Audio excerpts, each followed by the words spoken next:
Perubahan besar bisa dimulai dari hal kecil, seperti cara kita mengelola sampah. Sampah adalah sisa material yang tidak lagi digunakan dan dibuang setelah suatu proses aktivitas manusia, baik di rumah tangga, industri, maupun lingkungan umum. Secara umum, sampah dibedakan menjadi dua jenis, yaitu sampah organik dan anorganik. Sampah organik berasal dari bahan alami yang dapat terurai seperti sisa makanan atau daun kering. Sementara itu, sampah anorganik seperti plastik, logam, dan kaca membutuhkan waktu yang sangat lama untuk terurai. Permasalahan utama sampah muncul ketika jumlahnya tidak sebanding dengan kemampuan lingkungan untuk mengelolanya. Jika tidak ditangani dengan baik, sampah dapat mencemari tanah, air, dan udara, serta membahayakan kesehatan manusia dan ekosistem. Oleh karena itu, pengelolaan sampah yang bijak melalui prinsip 3R, yaitu reduce atau mengurangi, reuse menggunakan kembali, dan recycle atau mendaur ulang, sangatlah penting agar kita menjaga kelestarian lingkungan kita. Salah satu contoh sampah anorganik adalah sampah pembalut, dikarenakan mengandung bahan sintetis yang sulit terurai. Satu pembalut setara dengan 4 kantong plastik dan jika dibuang di TPA dapat menghasilkan gas metana penyebab pemanasan global. Pembakaran limbah ini juga menimbulkan polusi udara, sementara kandungan klorin di dalamnya beresiko menyebabkan iritasi dan kanker. Oleh karena itu, pengelolaan sampah pembalut harus dilakukan dengan cermat dan melibatkan kesadaran bersama agar tidak mencemari lingkungan dan mendukung proses daur ulang. Langkah-langkah mengolah limbah pembalut menjadi media tanam. Langkah yang pertama yaitu merupakan persiapan dan pemisahan. Pertama, cuci limbah pembalut bekas hingga bersih menggunakan air dan sabun untuk menghilangkan semua residu biologis. Setelah dicuci, keringkan pembalut di bawah sinar matahari sampai benar-benar kering untuk mencegah pertumbuhan jamur dan bakteri. Selanjutnya, buka lapisan pembalut dan pisahkan bagian inti yang mengandung butiran putih atau SAP, lalu buang bagian plastik dan kain yang tidak diperlukan. Langkah yang kedua merupakan langkah pengolahan dan pencampuran. Haluskan SAP menjadi bubuk atau serpihan kecil agar daya serap airnya lebih optimal.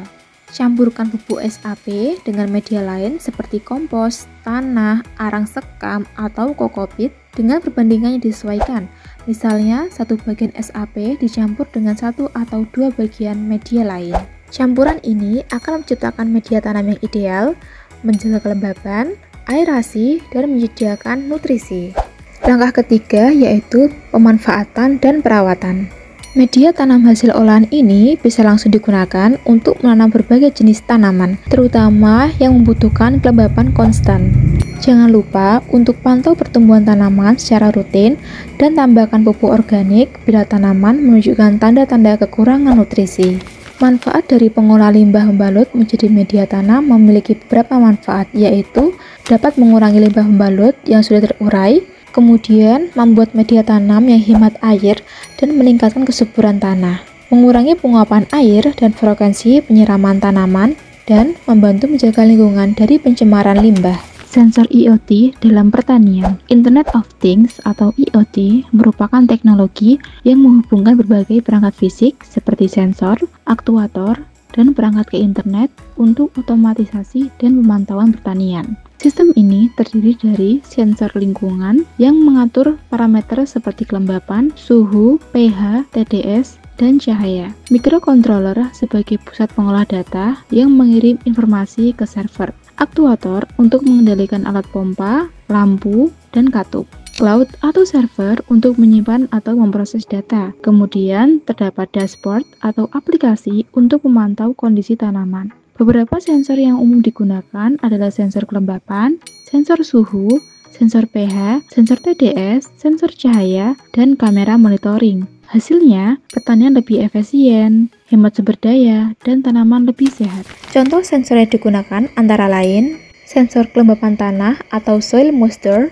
sensor suhu dan kelembapan udara, sensor pH tanah atau air, sensor TDS untuk mengukur nutrisi larutan, sensor cahaya atau LDR, dan kamera untuk monitoring pertumbuhan dan hama. Perangkat EcoSmart Farming Kangkung. Gunakan ESP32 atau Arduino atau Node MCU sebagai microcontroller. Sensor untuk kelembapan tanah, suhu atau kelembapan udara, pH, TDS, dan cahaya. Aktuator menggunakan alat pompa, solenoid valve, LED grow light, dan kipas. Daya menggunakan adaptor sebesar 5 volt atau 12 volt dan panel surya. Koneksi menggunakan Wi-Fi, kemudian software Arduino IJ atau microbutton dengan IoT Blink ThinkSpeak dan Node RED. Dashboard untuk monitoring data, kontrol manual, dan notifikasi otomatis.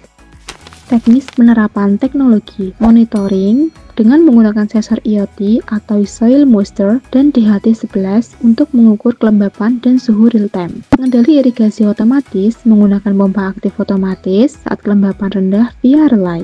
Mobile monitoring, data ditampilkan di aplikasi atau dashboard web. Early warning, notifikasi saat kondisi tidak ideal jika gagal panen dan dioptimalkan karbon. Berikut ini merupakan contoh gambar hardware EcoSmart Farming berbasis IoT dan EcoSmart Farming berbasis IoT.